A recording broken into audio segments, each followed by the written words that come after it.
Mamá, solo quiero ser un niño. No quiero tener miedo en casa. Dormir tranquila, sin escuchar gritos ni golpes. Mamá, no lo hagas por nosotros. Hazlo por nosotros. Actúa.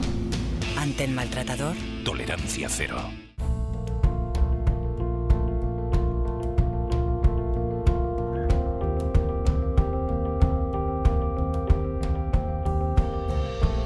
Más de 500.000 niños en España sufren malos tratos en el contexto de la violencia de género y más de 1,5 millones de españoles padecieron maltrato cuando eran pequeños dentro de episodios de violencia ejercida contra sus madres. Son datos del último informe del Defensor del Menor en Andalucía sobre menores expuestos a violencia de género.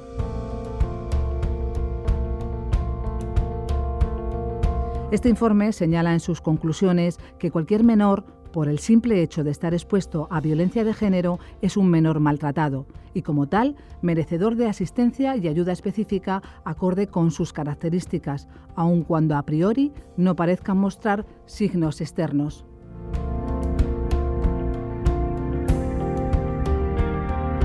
Por ello consideran que todos los niños y niñas expuestos a violencia son merecedores de una atención especializada por parte de los poderes públicos. Contamos hoy con la presencia de Teresa Sansegundo, profesora de Derecho Civil de la UNED y directora del máster y de los cursos sobre malos tratos y violencia de género, para ayudarnos a conocer cómo está la protección de los niños y niñas ante esta violencia de género. Le acompañan 3 expertas en el tema, pero de diferentes ámbitos: el derecho, la psicología y la asistencia social.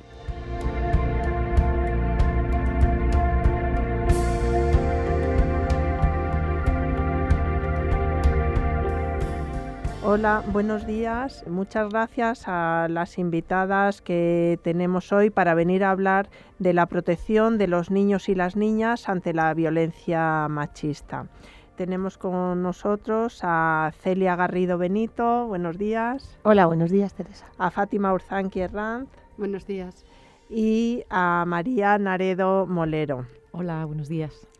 Queremos ver cuál es la respuesta institucional que estamos dando ante los niños y niñas que están sufriendo violencia de género, violencia machista. Normalmente solo nos acordamos de las mujeres, pensamos que son las únicas víctimas, pero hay otras muchas víctimas que curiosamente en este tipo de terrorismo no se las tiene en cuenta. En el terrorismo político se tiene en cuenta, por ejemplo, a los padres, las madres de una mujer que ha muerto, que la han asesinado. Aquí no. Lo mismo ocurre con los niños y las niñas, que no solo sufren la violencia que va dirigida hacia ellos directamente, sino también la que va dirigida hacia sus madres y además la violencia ya ambiental que hay en estas familias. Entonces, la sociedad tiene que tomar cartas en el asunto porque son muy vulnerables, están totalmente indefensos. Nosotros queremos analizar si la respuesta institucional es la adecuada o realmente estamos fallando. María Naredo es abogada y yo creo que puede explicarnos cuál está siendo la respuesta de la Administración de Justicia. En primer lugar, yo creo que decir que hay muchas, es un tema muy complejo y que dentro de la propia Administración de Justicia aquí tendrían que responder 2 tipos de juzgados, ¿no? Por un lado, los juzgados que crea la Ley Integral contra la Violencia de Género, que son unos juzgados que la ley ha querido especializar en violencia machista. Y precisamente eso, que es una iniciativa importantísima de nuestro país, pues lo que realmente entendemos que está fallando o que no está funcionando todo lo bien que debería es en el sentido de que muchas veces se está llevando lo penal, o sea, la denuncia de la madre por violencia machista, de manera absolutamente separada, aislada con respecto a lo que son los temas civiles, los temas de familia, la cuestión de las guardas y custodias de los niños y las niñas, la cuestión de los regímenes de visitas. Es decir, hay una máxima que no entendemos que pueda existir en un juzgado especializado en violencia machista, que es la de que se puede ser un buen padre y un agresor a la vez, ¿no? Estamos viendo que prácticamente no se diferencian en nada las atribuciones de un régimen de visitas amplio, con pernoctas, incluso sin puntos de encuentro, ¿no? no se diferencia el número de estos casos o de estas medidas que se dan por un juzgado especializado en violencia con respecto a otros juzgados de familia, ¿no? Entonces entendemos que el tratamiento en los juzgados de violencia de los hijos e hijas de parejas en las que ha existido maltrato o violencia tendría que ser absolutamente diferente, ¿no? Y tendría que verse todo ese riesgo que, como tú decías, puede ser directo, pero muchas veces no lo es, pero es ambiental, y ese riesgo tiene un impacto importantísimo en los niños y las niñas. Entonces, eso no está aflorando en los juzgados de violencia sobre la mujer, debería aflorar y luego debería también tener relación con las medidas que se tomen, ¿no? Es que yo creo que has puesto todo sobre la mesa un tema muy interesante, que se dice mucho, no, bueno, es que puede ser una mala pareja, pero un buen padre. Yo considero que eso es absolutamente incompatible. Incompatible porque está tratando mal a su madre, lo cual ya es muy doloroso, pero incompatible también porque está dando una mala educación. Y eso hace que se transmitan los roles tanto de víctima como de agresor, que generalmente los chicos van a seguir el de agresor y las chicas el de víctima, pero no siempre. Pueden tener otros roles, entonces es realmente grave. No sé qué opináis vosotras. Yo quería poner sobre la mesa que ahora que se está planteando la reforma, ¿no?, del código penal, o que hay un anteproyecto y que están apareciendo, pues cosas como que se habla de la mediación de forma muy general y que ya hay voces que alertan sobre qué va a pasar en casos de violencia de género. Un poco plantear qué creemos que tendría que tenerse en cuenta para mejorar la actual ley y la respuesta que se está dando, sobre todo a los niños y a las niñas, porque no se les considera víctimas directas de violencia machista, de violencia de género, cuando realmente sí lo son, ¿no? Porque estar expuestos o expuestas a la violencia tiene unas consecuencias físicas y emocionales directas, que están muy bien descritas psicológicamente, ¿no? Entonces sí me gustaría a lo mejor que pudiéramos ver qué cosas o que tendrían que modificarse, ¿no?, para que estas criaturas realmente estuvieran protegidas, ¿no? Que sí que observamos las personas que trabajamos cerca de casos que por vía penal o sobre todo por vía penal, ¿no?, hay denuncias interpuestas y tal, estamos viendo que la protección a los niños y las niñas es muy escasa, casi nula, ¿no? No se les considera, entonces pues no se les puede proteger. Tú dices que no se le considera como víctimas, pero yo creo que es que no se les considera, punto. No o sea, se les que tiene vivimos en cuenta, ¿no?, en un sistema de adultocentrismo. Entonces, los niños y las niñas no existen. Tradicionalmente tenemos la figura paterna, es la figura de autoridad, es la figura importante, y los hijos eran una posesión. Y sigue siendo. O sea, ese caldo de cultivo queda a pesar de que parece que nuestras leyes van mejorando. Yo, como soy del ámbito civil, siempre digo que hay un montón de artículos en el Código Civil que prescriben que a partir de los 12 años el juez deberá oír a los niños. En ningún caso dice escuchar, pero los menores de 12 no se les oye. Y hay muchos niños, muchas niñas que quieren hablar incluso y no se les oye. Pero, sin embargo, esto está unido a que luego se habla constantemente del interés superior del menor. Se nos llena la boca con ese concepto, que aparentemente es un concepto muy bello, que se va a tratar de conseguir lo mejor para el menor, pero al final, detrás de ese concepto tan bello, es una especie de mampara o concepto vacío que se llena con la ideología de la persona que lo interpreta, porque si no, no tiene sentido que casos muy similares en distintos juzgados se interpreten de forma absolutamente opuesta. Es decir, que es que no se tiene en cuenta ni el parecer ni ningún dato respecto a los niños y a las niñas. Yo creo que tendríamos que coger unos sistemas, como hay en otros países, en Australia, por ejemplo, datos objetivos que configuren este interés superior del menor. Si no, no nos vale para nada. Pero hay estándares europeos. Sí, pero que no se aplican. Quiero decir que hay ya estándares, Claro. y preguntas que se debe hacer cada operador jurídico, cada digamos, instancia, para saber si está aplicando o no. O sea, el concepto interés superior del menor, que viene de la Convención de Derechos del Niño y la Niña de Naciones Unidas, realmente luego se ha ido desgranando y al final hay instrumentos legislativos, incluso algunos vinculantes, que sí que te plantea. Lo que pasa que es cierto que en España, ya la última vez que vino el comité a hacer un informe sobre España, el Comité de Naciones Unidas de Derechos del Niño, ya dijo que era especialmente preocupante cómo cada uno interpretaba como quería el interés superior del menor, y era un concepto absolutamente vago que daba pie a un argumento y al contrario, ¿no? Y eso realmente, bueno, no puede ser, y tampoco puede ser que el derecho de los niños y niñas a ser oídos o escuchados, o sea, a la participación y a dar sus opiniones, por un lado se circunscriba a después de los 12 años, porque también el propio Comité de Derechos del Niño en algunas de sus recomendaciones ya ha dejado claro que desde los 0 años, o sea, desde que se es un bebé o una bebé, se tienen derechos humanos y hay que garantizarlos, y son titulares de derechos. Es que yo creo que no estamos acostumbradas a nombrar a los niños y a las niñas como titulares de derechos, no como medio personas o gente realmente de segunda, ¿no? Y en ese sentido yo creo que es muy importante ver cómo uno de los hándicaps que tú decías que se puede mejorar, o cómo uno de los hándicaps que están absolutamente presentes en los juzgados, tanto en los civiles como en los penales, es que este derecho a ser oídos desde la más tierna infancia tiene que venir acompañado con unas metodologías especializadas, unas metodologías para poder ser un niño o una niña que no habla siquiera, se le puede oír a través de juegos, a través de otro tipo de... Es decir, a los niños y a las niñas hay que escucharles en sus lenguajes, ¿no?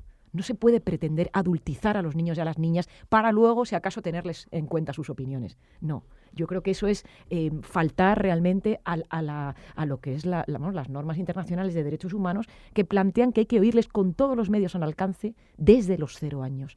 Lo que sucede aquí es eso, como termino diciendo, que una cuestión a mejorar es todas las metodologías periciales, tanto en penal como en civil, para obtener el testimonio de los niños y las niñas, no solamente de una manera respetuosa con ellos y con ellas, y no revictimizante, sino eficaz, ¿no? Y luego, además, otro de los hándicaps, al hilo de lo que tú comentabas, para mí es que la ley de violencia de género, la ley de medidas integrales, contempla la violencia dentro del ámbito de la pareja, con lo cual deja fuera a las criaturas. No son consideradas, desde el punto de vista de la ley, como víctimas directas de la violencia de género, cuando sabemos que realmente la violencia machista también está siendo un factor muy importante en la vida de estas criaturas. No solo cuando hay una exposición directa porque la madre es víctima de violencia, sino que, por ejemplo, se podría considerar que los abusos sexuales son también o también tienen mucho que ver, si no son, parte de lo que es la violencia estructural, ¿no? La violencia machista. Entonces, ¿de qué forma? No parece que haya ahora mismo una sensibilidad como para que los menores sean considerados desde la ley, o como para ampliar el objeto de la ley, ¿no? No sé qué, vosotras que estáis más que desde la ley, es desde la interpretación de la ley. La propia ley integral, en la exposición de motivos, dice que los niños y las niñas son víctimas directas o indirectas. Yo creo que debería haber dicho víctimas y punto. Pero los recoge. Luego sí que hay instrumentos para incluirlos. Pero, sin embargo, la carencia de recursos en atención psicológica a la infancia es flagrante. Si ya están saturados los recursos de atención a la mujer que ha sufrido violencia, recursos para atención a menores en la Comunidad de Madrid existen 2, uno para Madrid Capital y otro para el resto de la comunidad, con unas listas de espera tremendas, muy difícil la derivación porque se supone que tienen que consentir ambos progenitores, tienen que buscarse los trucos los psicólogos que quieran ponerse en riesgo y exponerse a una querella posiblemente, y el que no se les esté reconociendo como víctimas explícitas a mí me parece que dificulta la atención a estos niños y niñas, y una atención que es imprescindible. Yo en mi trabajo veo que en un porcentaje altísimo, me atrevería a cuantificar en más de un 90%, las mujeres que han sufrido violencia por parte de sus parejas habían nacido en un hogar violento. Ellas mismas habían padecido la violencia que existía por parte de su padre, y no siempre ellas habían recibido malos tratos. A mí me encantó en una ponencia que escuché que El término de exposición a la violencia, que en algunas ocasiones a los que hemos estudiado en esta materia nos ha podido chirriar un poco, me gustó la metáfora que utilizaba, que es como la radioactividad, que no hace falta ni verla ni oírla, pero que se padecen las consecuencias. Y si estos niños no reciben esa atención especializada, es muy posible, como decía Teresa, o bien que repitan el patrón de maltratador o el patrón de víctima sumisa. Y de hecho hay mujeres que en su larga lucha por intentar proteger a sus hijos del padre violento, cuando no se ha podido reducir ese régimen de visitas amplio que comentaba María, ha llegado un momento que en la preadolescencia se encuentran padeciendo la violencia del padre de sus hijos y en algunas ocasiones la violencia de su propio hijo. Si ya es duro defenderte de la violencia que padeces de una pareja en la que ha habido un vínculo de amor, imaginaros cuando es un vínculo materno, que es el amor mayor que puede tener una mujer. Y por otro lado, independientemente de la violencia que ya han padecido mientras estaban en convivencia con el padre maltratador, los maltratadores, una vez que se ha roto la relación entre la pareja, utilizan de manera instrumental, con una intención clarísima de dañar a la madre, a los niños para hacer daño a la madre. Le están victimizando de doble forma. Por un lado, para hacer daño al niño como parte de la propiedad del pater familias, que entran la mujer y los hijos como parte de su propiedad, y por otro lado, porque de la mejor manera que pueden dañar a la mujer una vez que ya no conviven y ya hay una agresión directa, es dañando lo que más quieren, que es a sus propios hijos.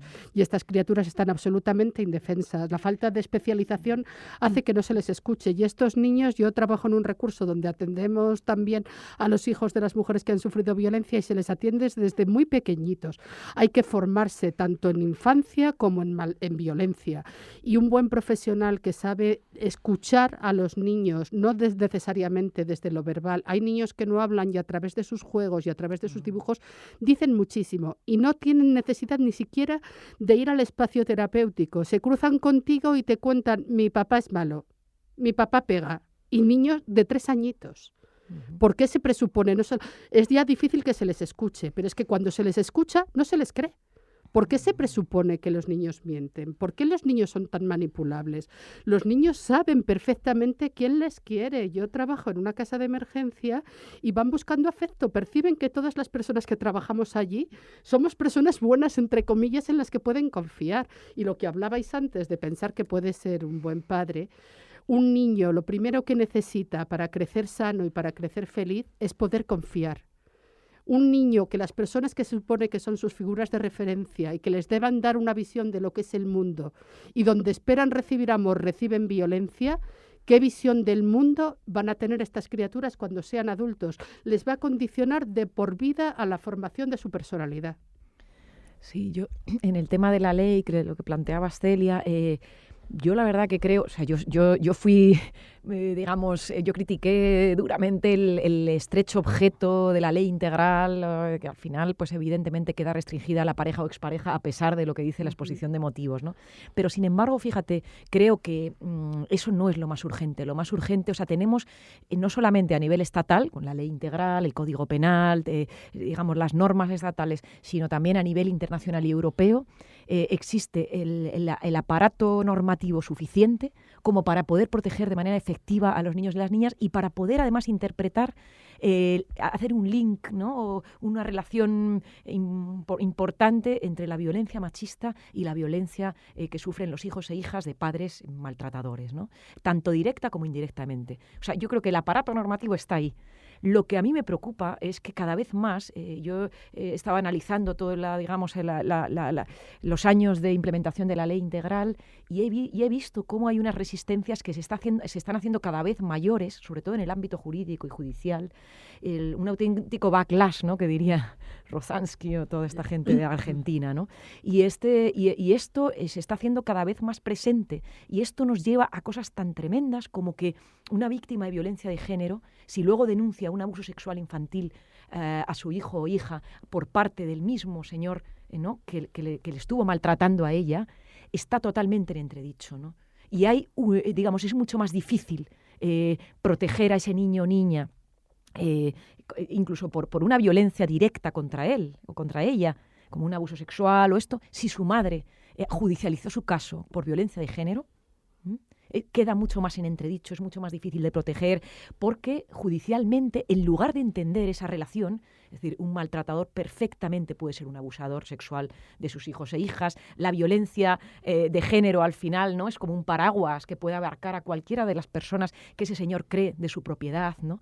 Bueno, todo esto que debería entenderse, pues en el ámbito judicial se vuelve en contra.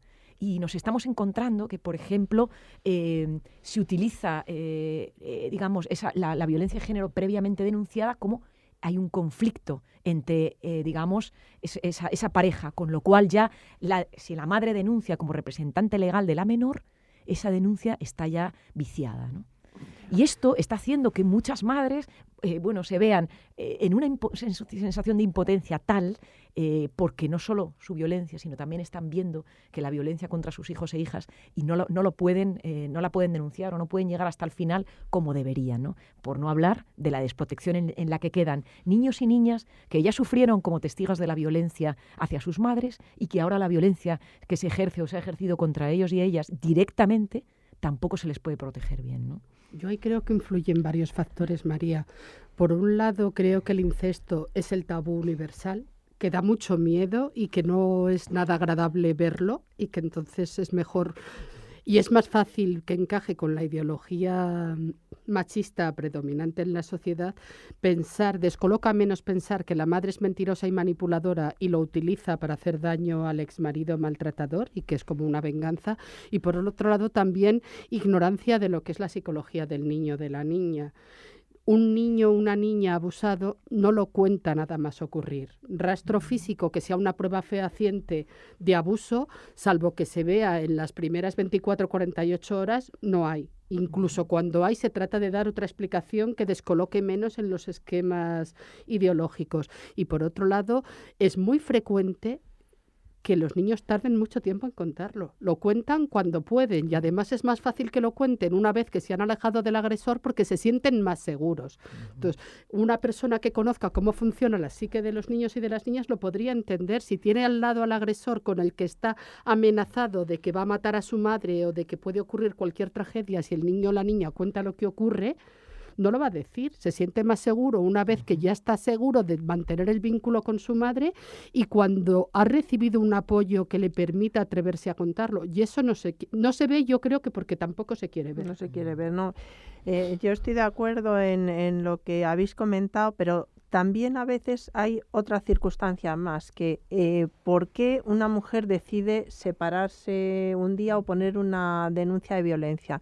En muchos casos, cuando empieza a haber un acercamiento sospechoso hacia las hijas, fundamentalmente hacia las hijas, también a veces hacia los hijos, ese es la gota que colma el vaso y ese día pone la denuncia. Pero claro, como ha dicho Fátima, ese día no sabe que se están produciendo abusos. Y es más tarde cuando esos abusos empiezan a manifestarse, a tener un espacio de confianza esos niños y niñas abusados y empezar a hablar. Pero esto llega hasta tales extremos que no es fácil hablar de ese tema, además, no es fácil para nadie. Además, ya se han encargado los abusadores de amenazarles, de decir nadie te va a creer, vas a destrozar a la familia, la suciedad es por tu parte, y hasta tal extremo que, por ejemplo, en otros países, en Francia, hay asociaciones que lo que están pidiendo es que no prescriban estos delitos, porque hay gente que la primera vez que habla de ellos es cuando tiene 50 años, 45, 30, entonces claro, han pasado muchos años desde su infancia. Es muy impactante el libro de Isabel Aubry, La première fois j'avais 6 ans. La primera vez yo tenía 6 años, que cuenta su historia y están luchando por eso, porque no prescriban esos delitos. Entonces, realmente si se sabe mínimamente cómo funciona el empezar a hablar de un tema tan fuerte como este, pues ocurre esto. Pero luego, por otra parte, lo que ha dicho Fátima, que los profesionales tienen mucha resistencia a verlo. Es algo tan duro y para mí un caso curioso que por desgracia conocemos todas, pues fue el de una niña que tras estar con su padre volvió con una vaginitis impresionante. Las fotos son de ponerte los pelos de punta. Vaginitis y vulvitis impresionante. Fue a un hospital y que en un hospital dijeran que eso es consecuencia de la suciedad. Cuando nos hemos empezado a lavar de forma habitual y seguida y nadie padece eso. Entonces, ¿eso por qué es? Porque es muy difícil llegar a pensarlo. Es difícil para los profesionales, es difícil para la madre, es difícil para todos. Ahí lo que se observa también es que el sistema judicial o el sistema de protección judicial falla, pero ha fallado toda la cadena, que es lo que estamos viendo, ¿no? Que ocurre. Y es que efectivamente dentro del paradigma no está que podamos ver este tipo de casos. Está muy bien protegido, claro. Entonces, por eso nos cuesta tanto verlo de todos los profesionales, porque lo que se observa en los casos que tú comentabas es que no solo la respuesta judicial está siendo deficitaria, sino que también lo está siendo por parte de los servicios sanitarios, de los servicios sociales, de los equipos de valoración o de peritaje en los juzgados, en fin, que es que realmente del profesorado es toda... en algunos casos, del profesorado que también, todas. y que en algunos casos resulta que no es un espacio neutral, sino que es un espacio en el que las criaturas se sienten inseguros y con miedo. Entonces, bueno, pues vemos cómo realmente la sociedad no es capaz de dar respuesta ni de proteger a sus elementos más vulnerables, ¿no? Pero en el sistema judicial es más fácil pensar que esta mujer es manipuladora y se lo inventa. Y en el caso que contaba Teresa, esta madre que se rompía de dolor cuando su hija le hizo la confesión, a mí me preguntaba, ¿puede que lo imagine la niña? ¿Puede que lo invente? Porque le dolía tanto que quería que no fuera cierto. Y yo, sin embargo, me encajó perfectamente, porque a pesar que sabíamos que esta niña había sufrido malos tratos, a mí me parecía desproporcionado el terror que esta criatura sentía al oír hablar simplemente del padre con el maltrato que refería. Y me encajó, desgraciadamente me encajó que era cierto, porque entonces ya me daba una explicación de por qué esta niña tenía tantísimo miedo y esta mujer no se le está permitiendo que proteja a su niña. Esta mujer se la está jugando por proteger a su niña y por incumplir el régimen de visitas. Y ambas, como otros muchos casos que todas las que estamos aquí conocemos, merecen que las instituciones cumplan su cometido y, como decía María, sin modificar la legislación, que se cumpla y que se aplique adecuadamente. Pero aquí falló toda la cadena. En el caso de esta niña lo sabía mucha gente, excepto la madre. Lo sabía la profesora, lo sabía la pediatra, a la cual se lo dijo la niña al oído delante de la madre. Lo sabía otra chica que cuidaba que a veces de ella. Es decir, lo sabía mucha gente. Y cuando la madre se enteró y le preguntó tras tiempo de llevar separada del padre, ¿y por qué no me lo contabas?, la respuesta de la niña no podía ser más lógica. ¿Cómo te lo iba a contar a ti si tú eres amiga de papá y me llevabas a estar con él? No te lo podía contar. Sí, bueno, yo creo que efectivamente hay todo un... pues un compendio, ¿no?, de instituciones, personas, profesionales que tienen que estar implicados y que lamentablemente todavía no tienen la implicación que deberían. Y el porqué de ello, bueno, pues yo creo que efectivamente hay muchas razones culturales, antropológicas, hasta psicológicas, ¿no?, que hacen a la gente y a las instituciones mirar a otro lado en estos casos. Pero fíjate, yo creo que en el caso, por ejemplo, que estáis comentando, falló la cadena, pero hay otros casos en los cuales hay protocolos ya en los hospitales, hay centros de salud cada vez más implicados. O sea, yo sí he visto una evolución en el ámbito sanitario que no la estoy viendo en el ámbito judicial. O sea, perdona que termine, yo sí he visto. Entonces, yo estoy hablando también de casos que sí que llevaban tras de sí informes médicos, llevaban tras de sí, es decir, pruebas contundentes que el propio hospital era el que había denunciado y se archivan llegando a la sede judicial. Y se archivan además con base en la cuestión de la falta de credibilidad, no solo de la menor, sino de la madre, que es la testiga de referencia, porque quizá parece que hay manipulación en este caso, ¿no? Bueno, muchas gracias a todas. Como veis, el tema da para mucho. Esperemos desarrollarlo en otros programas, o mucho mejor que no tuviéramos que desarrollarlo, porque por lo menos que toda la sociedad sea consciente y que cuando un niño, cuando una niña habla, cuando da un grito de socorro, esos son SOS. No tenemos que volver la cabeza para otro lado, hay que escucharles. Muchas gracias por vuestra atención. Hemos escuchado a 4 expertas en violencia de género procedentes de distintos ámbitos. Teresa Sansegundo, profesora de Derecho Civil de la UNED, Fátima Urzanqui, psicóloga, Celia Garrido, trabajadora social y María Naredo, abogada. Muchas gracias a todas y hasta otra ocasión.